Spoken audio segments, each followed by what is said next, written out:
And now, your hosts, Howard Green, Fox Carney, and Scott Watts. Good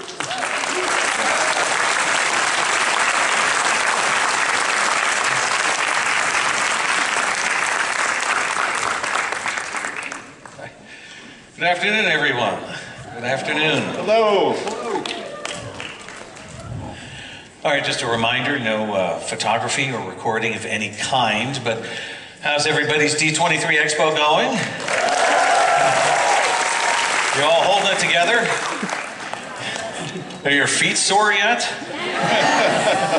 And for those of you who are live outside of Southern California, you've been enjoying our reputed California dry heat. All right, well, welcome everybody. It's good to see all of you. It's been since 2019, been quite a few years since our last D23 Expo. And so my name is Fox Carney. I'm the manager of research at the Walt Disney Animation Research Library. And with me are Scott Watts, Animation Research Library Ink and Paint Coordinator. And the legendary Howard Green, Vice President for Animation Communications at the Walt Disney Animation Studio. Now, Howard, Scott, and I are glad you've joined us so we can share some really exciting footage and some fun stories from two really exciting ongoing projects we have at the Animation Research Library. Our Oral History Project and our Video Digitization Project. Say that 10 times fast. But first things first, what is the ARL, you may ask? Well, we are the repository of just about all the animation art that the Walt Disney Company and the Walt Disney Animation Studios has created from the 1920s to the current day. And our mission is to preserve that art and material as best as possible for as long as we can so that we can make it accessible to all the Disney business units internally so that they can learn from it, be inspired by it, and yes, even in some cases, out and out reuse it. Now, if you were at our D23 Expo presentation in 2019, you saw a really cool presentation of the ARL and its ongoing legacy. Now, what we're going to share with you today in the next hour are some stories and some that are rarely heard outside the walls of the animation studio, as well as show you some footage that has never been before seen in public, both from our Oral History Project and from the production media that we've been digitizing in the past 2 to 3 years. And along the way, we'll have some guests to help share those stories. But first up, I'd like to hand it off to the inimitable Howard Green, who is here to present some wonderful footage from our ARL Oral History Project. So take it away, Howard. Okay. Good afternoon, everyone. It's great to be here at D23 Expo with all of you and be able to share some of the amazing oral histories that Fox and I have been conducting over the past 12 years through the ARL. My backstory is that I started at Disney way back in 1976, and within a few years I had the good fortune of becoming the animation publicist within Disney's marketing department. It was a dream gig, and it still is. Not only did I get to meet and interview 6 of the 9 old men, Frank and Ollie, Mark and Ward, Eric and Wooly. I also wrote, let's hear it for those guys. I also wrote publicity materials and press kits for every new animated film, from The Fox and the Hound up through Home on the Range and beyond. Along the way, I also met and interviewed many of the great voice talents and other contributors to the Disney animation legacy. Because of my long history interviewing animators and being somewhat of a Disney animation expert, it seemed like a natural progression for me to help initiate the oral history program with my colleagues at the ARL starting in 2010. Imagine if we had been able to capture the histories and stories of such animation pioneers as Ub Iwerks, Ham Lusk, Bill Teitla, John Lounsbury, Retta Scott, Mary Blair, and so many others who never had the opportunity to be interviewed properly. The oral history program was created to make sure we captured and preserved the history of those who have made major contributions to animation. And in case you're wondering, the pandemic hasn't slowed us down a bit. We've been continuing to do new oral histories once a month through the magic of Zoom. In fact, we have another one coming up in just a couple weeks. So without any further ado, let's take a look at a few clips from some notable subjects for the ARL's Oral History Project. In this clip package, you'll see Ruthie Thompson, a pioneer in the camera department, as well as in Final Check, who was a spry 99 years old when we did her oral history, and who lived to be 111 years old. Floyd Norman, renowned for his work in story and animation at Disney and Pixar. And lastly, Becky Breezy and Amy Smead, two of today's top supervising animators. Let's take a look at that first package. As you can see from those three sample clips, our oral history sessions are full of great historical and biographical information, personal observations, and fun anecdotes. Over the course of the first 100 interviews, we've done 100 now, we've chatted with some true pioneers like Mel Shaw, Tyrus Wong, and Don Lusk, as well as some of the talented and younger newcomers and superstars of today. We love doing these sessions, and we're extremely proud that our studio puts such a high priority on preserving its history. We never know what nuggets or untold stories we might uncover. But here to tell you more about that is Scott Watts, our hardworking and versatile colleague who edits, digitizes, and provides creative input and support for our project. Take it away, Scott. Thanks, Howard. Thank you, everybody. As Howard mentioned, I have the privilege of watching our oral histories multiple times, and I'm really amused when I come across the same stories in different oral histories told by different people. It always helps having these varying perspectives. It usually rounds out the story, adds new details, and oftentimes a lot of humor. A fun example of this is memorably demonstrated in our next clip. When we sat down with animator and director Chris Buck for his oral history interview, he told us the story of the Cute-Off, an event that had happened at the studio decades before and involved director and animator Mike Gabriel. So when Chris joined Mike for Mike's oral history, we knew one of the questions that we wanted to ask them. In sharing this story with you, we edited these two interviews together, Chris being interviewed solo and the two of them together, to give you the most well-rounded account of these events. Now you might be asking yourself, what's a Cute-Off? Well, you're about to find out. Cute, right? In addition to our oral histories, which we capture on a monthly basis with our in-house ARL team, I'm also lucky enough to be part of the team that is responsible for digitizing all kinds of analog media that has been part of the production process, most of it from the Disney Renaissance. We have tapes of all kinds of things: live action reference recordings, voice recording sessions, animation tests, screenings, early screenings of the film when they were only partially completed and hadn't quite found their story yet. It's a treasure trove of wonderful material that, without the steps that we're taking to preserve it, could be lost forever. And by the way, when I first joined the ARL in October of '95, one of my tasks was to shepherd all of this incoming media created by the productions. And at the time, there would be literally hundreds, if not thousands, of tapes sent to our department at the close of production. So it was enough to just try to get them all properly labeled. So we had some help from interns over the years, but since Scott has been on board, we've been having this project motoring along the way, digitizing as best as possible, as much as possible, and as quickly as possible. Quickly, very quickly. And because the sources for this material, magnetic tapes in every varying format you could possibly imagine, beta, half-inch VHS. Anybody remember VHS?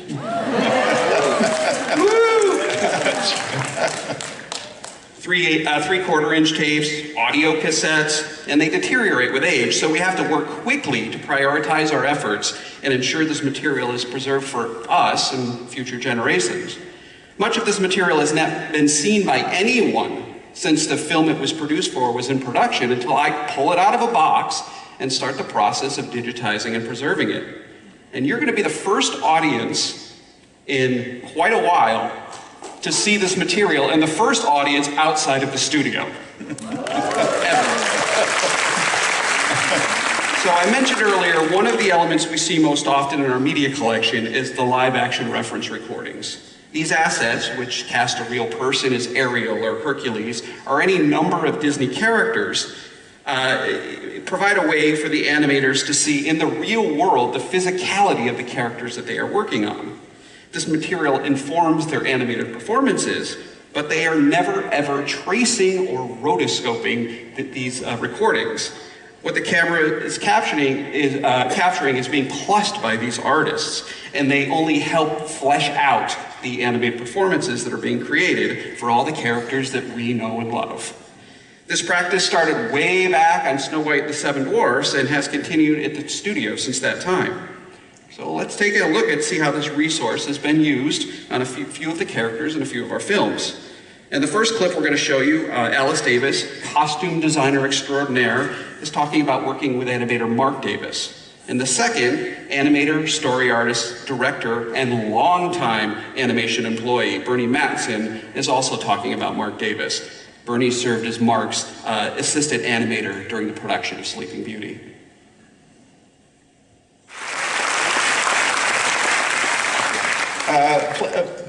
Let's see. Yeah. We have a surprise guest for you here. Did you find it?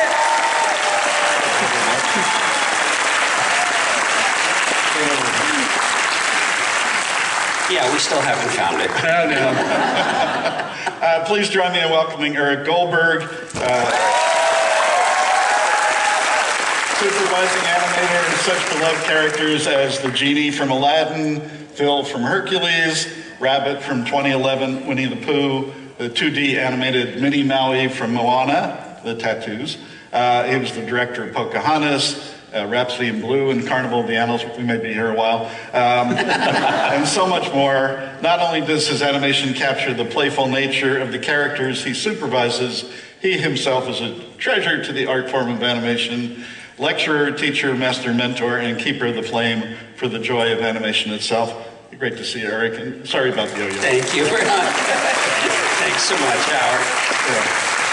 Yeah. Tell us a little bit how you as an animator use live action reference for your animation. Well, it depends on the film, you know, and it depends on the seriousness or the more comic nature of the content. You know, for Pocahontas, we did shoot extensive live action, you know, to try and get the most subtle performances that we could. Now, you know, like was said earlier, we don't trace it, okay? We use it as a kind of jumping off point and we embellish it. You know, we had for Pocahontas about 8 different Pocahontai, that's the plural, and we shot them in live action and we printed them up. At that time, we didn't print them up every frame. We would say if it's moving slow enough, we'll just print it on 4s. But it gave all the Pocahontas animators a kind of leg up, you know, to get a subtle performance. In the case of, say, The Princess and the Frog, we had Betsy Betos as a choreographer who actually started at the studio as an animator and has become an expert in eccentric dance. So for the dance numbers in Princess and the Frog, she got a lot of her dance colleagues together and we shot live action reference of that. But we didn't rotoscope it, we used it as reference. You know, we didn't even print anything out. We could see the physicality of the way that the dancers were moving, and we caricatured that, you know. So it really depends on, you know, what we're trying to do and you know, how closely we stick to it and how much we vary from it. Basically, it's the poses that you're really going for and the positioning. It's very true, although a lot of it is the movement too. In Tiana's song, for example, the dancer did this great shoulder roll as Tiana was walking forward, and my friend Bert Klein animated that shot in the Almost There sequence, and he exaggerated the shoulder roll, but, you know, its basis was in what she did. It was, so it's not just the poses, it's the movement that was performative that we tried to capture as well. And sometimes it's, you can find certain motions or activities through the live action that you can incorporate into the animation. Absolutely. In the case of Phil, we had the camera focused directly on Danny DeVito's face when he was singing One Last Hope. And he made the most unusual expression I have ever seen in my life. I called it the under-the-nose bow tie, because you'd look at his nose and then the lips would flare out on the top and then flare out on the bottom, and his teeth would be gritted. And I'd never seen anybody make that shape for their mouth before. So I started incorporating it into Phil's animation.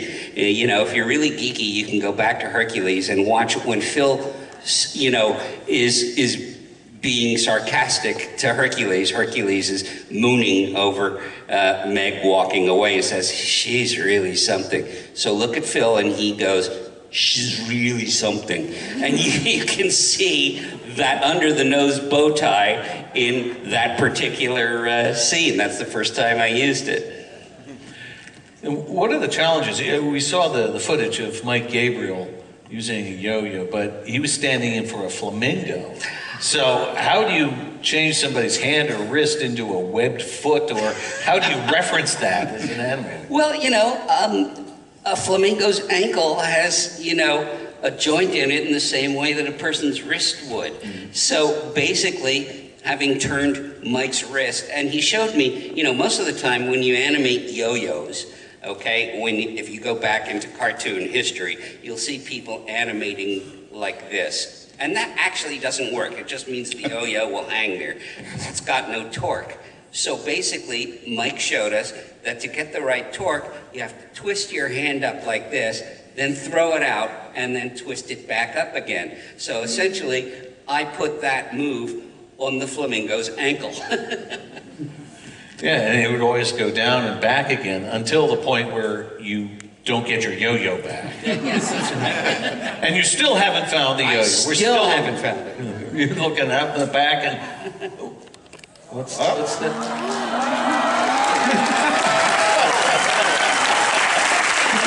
Mark Henn, everybody. Mark Henn. Mark Henn, everyone. Another of the yo-yo skills too. I found this backstage.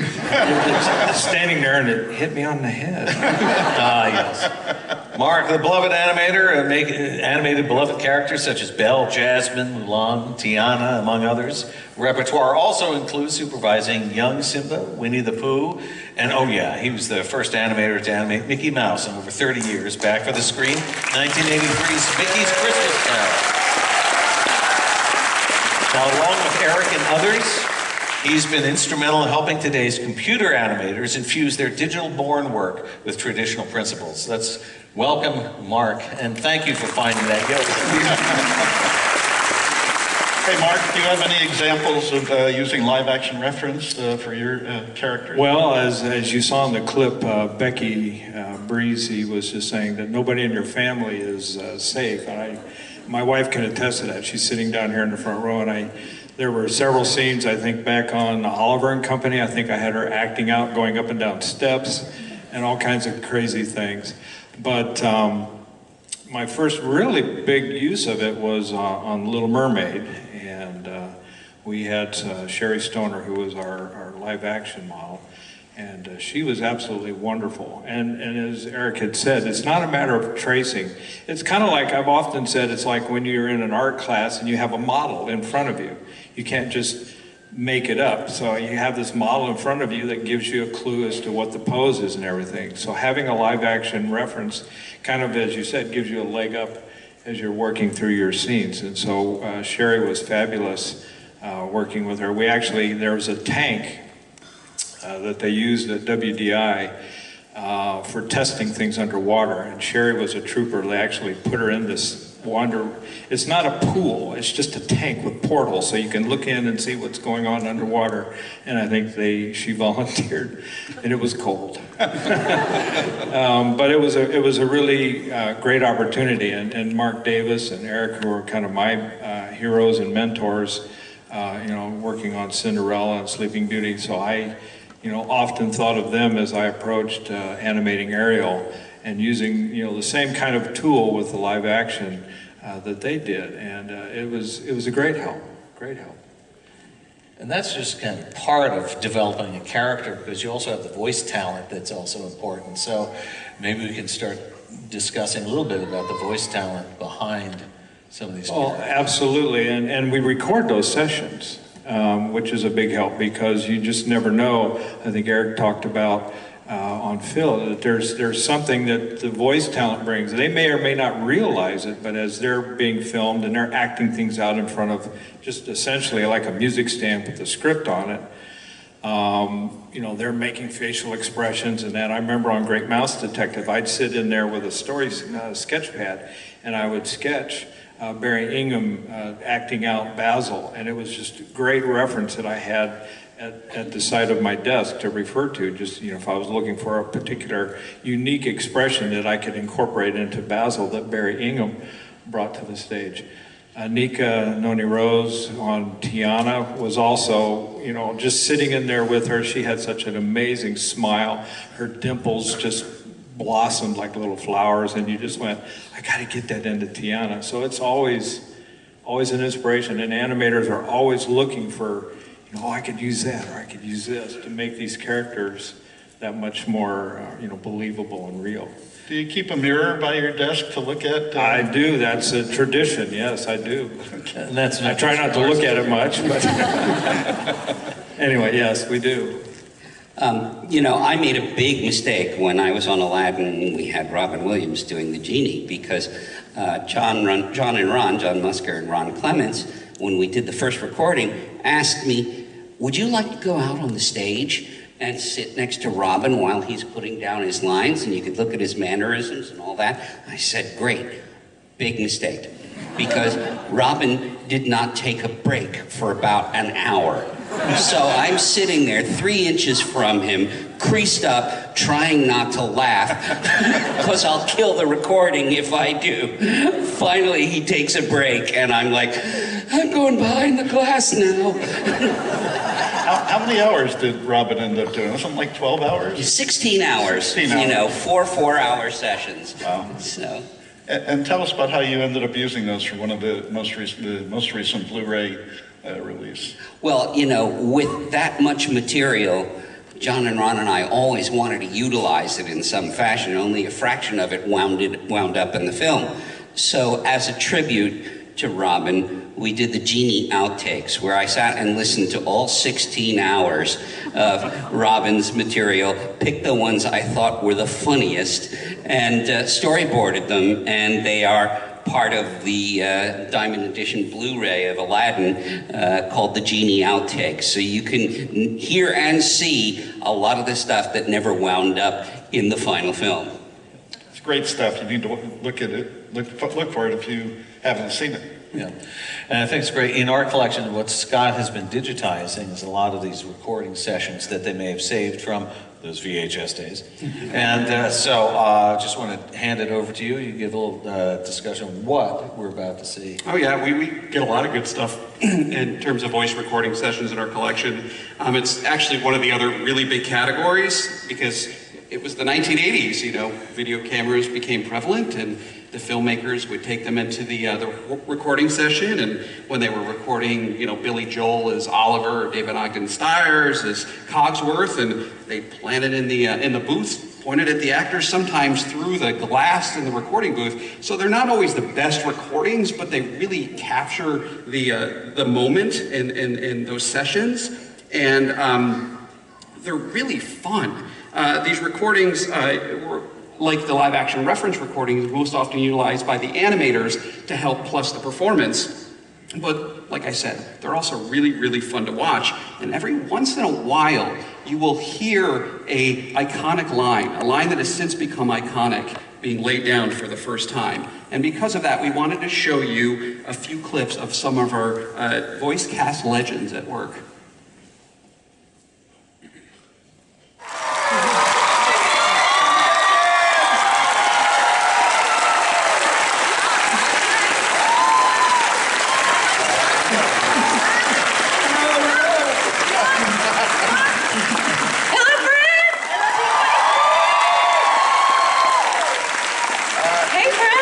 You know that voice, you love her character, and Jodi Benson has happily been part of our world for over 33 years. Long time.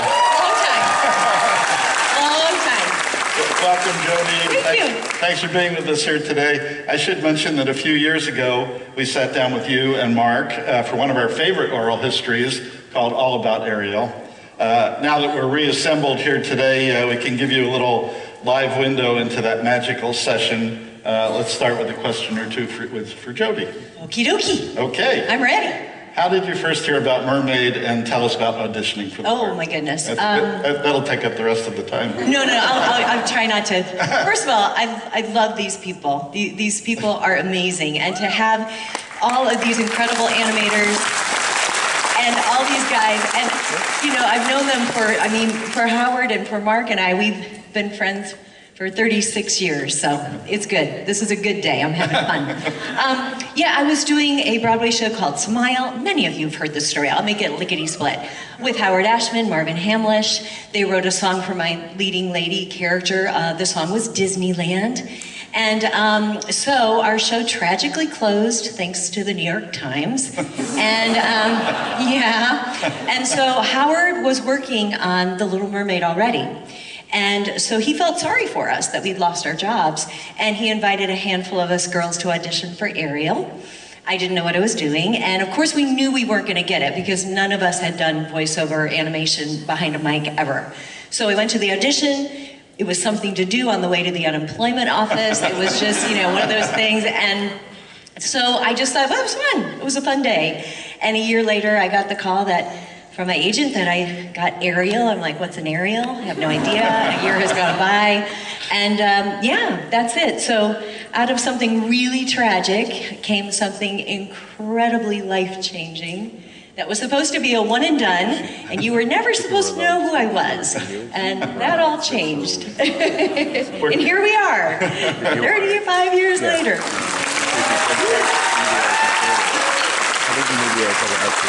And so Mark, you mentioned Mark and yourself. You are, and Glenn Keane is the two animators and the voice talent. You are different facets of this character. Can you talk about kind of bringing the character to life through those different elements? Well, as we mentioned before, you know, the voice talent brings, you know, so much you get from the storyboard level, the directors, and you kind of start getting an idea. But when the voice talent is decided upon, that's when the door really opens to who these characters really are. And so Jodi, you know, brought her ideas of Ariel there. And I'm listening to the directors, I'm watching Jodi, you know, and then I'm bringing my ideas. So it's just, you know, for me as an animator, I'm kind of like this funnel, collecting all this information and then having to kind of spit out a performance at the bottom here. But, you know, watching the tapes, listening to her performance, she had such a warmth and a genuineness to the character, which is what we always want in our characters, is that they're, you know, genuine and believable. That it just made it very easy to you know, sit down and bring Ariel to life. And Jodi, it was an incredible experience because, of course, you know, I didn't know what the heck I was doing. So, but I had Howard standing in the booth with me to my left, and Ron and John were so gracious and let go of any type of ego whatsoever, and they know that Howard and I had just worked together for 3 or 4 years on Smile. And so he stood in the booth with me, silent as a church mouse. I don't know how he did that. For every single line, every lyric, every song, every breath, every nuance.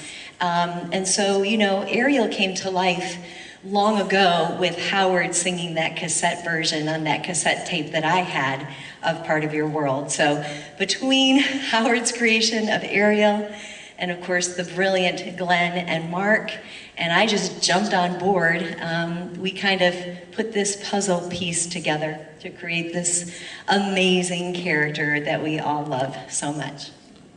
And then we had the other element, which Mark mentioned a moment ago, Sherry Stoner. Yeah. So, you know, Sherry was the live action reference, yeah.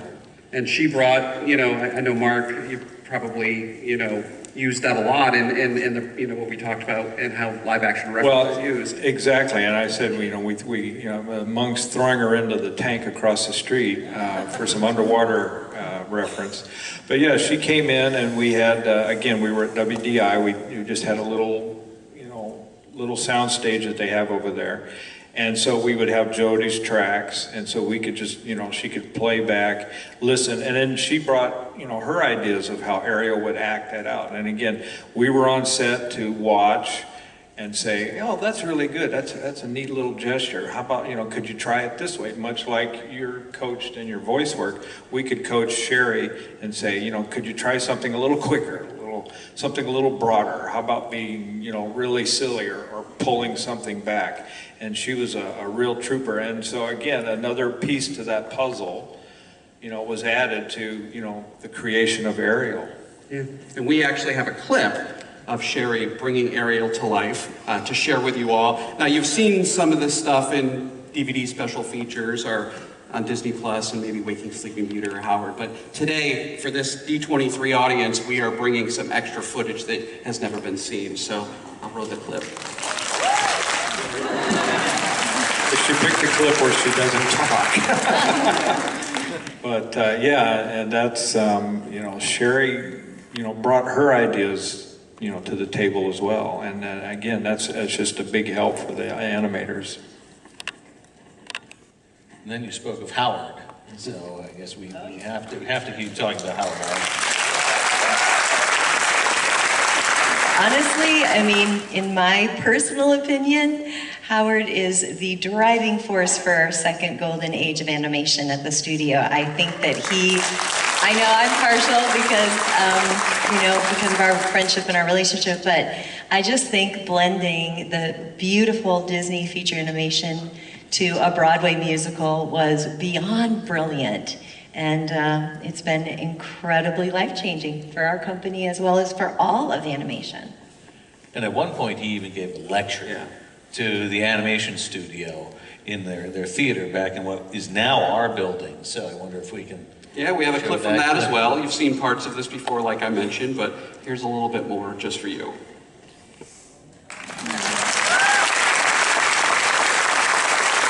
Mark, did you get to attend that lecture? I was there. I was probably me chuckling in the back there somewhere. Yeah, but Howard really did, as Jodi said, really, we always had music in our films, but he really took it to the next level in structuring the whole idea of a musical and how that can help you tell the story, how through music the story can keep moving other than just, stop, have a song, and then pick up the story and move on. He really, drilled that into our heads.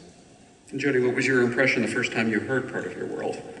The first time I heard it was the cassette tape that they gave me before the audition, and my husband Ray and I lived on 57th Street between 9th and 10th Avenues.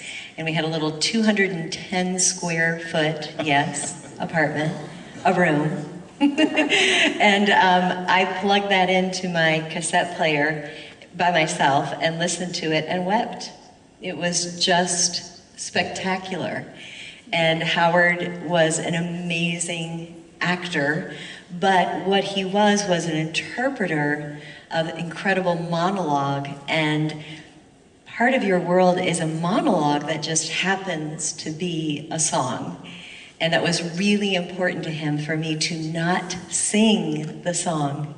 I've never had anyone tell me, stop singing, more than Howard did during the sessions of recording Part of Your World, but he was right.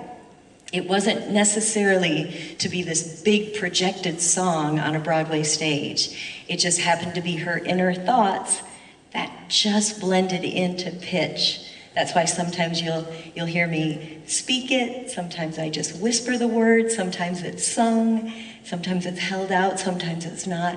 Every one of those nuances are part of telling the story for Ariel of a monologue in her heart. And we need you to fall in love with her, as Howard would say in the I Want song, and then root for her throughout the whole film with the hopes that she can reach that dream. And it seems that we have some footage of that recording session, and it seems like it was quite a journey to go from, you know, where you started and to how you finally found it. Many tears. There were many tears. There was a lot of Howard whispering in my ear, "You can do this. You can," because I kept saying, "I can't do this. I don't know why you hired me. You should have gotten somebody else, because I don't know." Jodi, you can do this. Constantly reassuring me, whispering. It's not picked up on the mic, but it's what he would say to me. "You got this, it's great, it's good, now let's just do it again." Want to take a look at the clip? Okay, let's do that.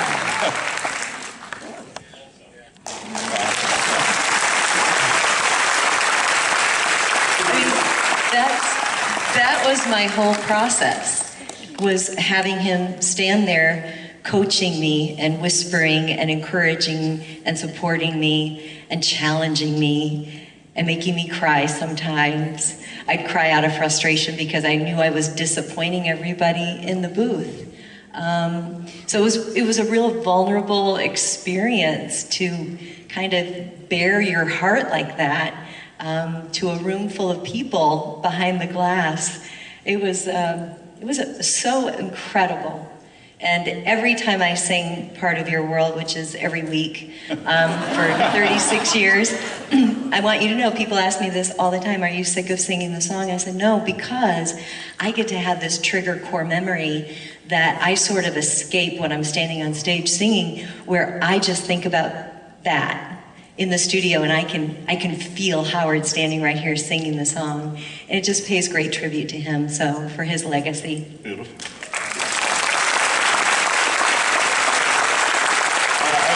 To Eric earlier today, and Little Mermaid was one of the 3 reasons that you decided to come to Disney in 1990 when you did. Yeah, it's very true. You know, I was working in London. I had my own commercial studio over there called Pizzazz Pictures, which was not a term well known in London. Hello, is this Pizzazz Picture? Yeah, no. Come on. Anyway. And lo and behold, 3 things happened to make animation popular again in America. First one was Roger Rabbit. Second one was The Little Mermaid. And the third one was The Simpsons. And all of a sudden, I realized, oh my God, I can go back to America because people like this stuff again. And those 3 things were huge reasons for me to come back. What was it about Little Mermaid, Eric? Well, you know, one thing that's great about John and Ron movies is that their tongues are planted firmly in their cheeks. So what they did with Howard and Alan is make a brand new Disney musical that had their tone and wit to it. It modernized the Disney musical for a new audience. And I was just so impressed by that. Not to mention the quality of the animation and the beauty of the film. But it had a kind of modern wit to it that I thought, yeah, this is the way to bring back the Disney musical. And I think we have to give a shout out to Alan Menken too. Absolutely. Alan was great at creating songs whose melodies you can never forget. I mean, just totally wonderful. Yeah. Well, the time has gone much too quickly, and I was concerned that how are we going to fill an hour, but that's not the case at all.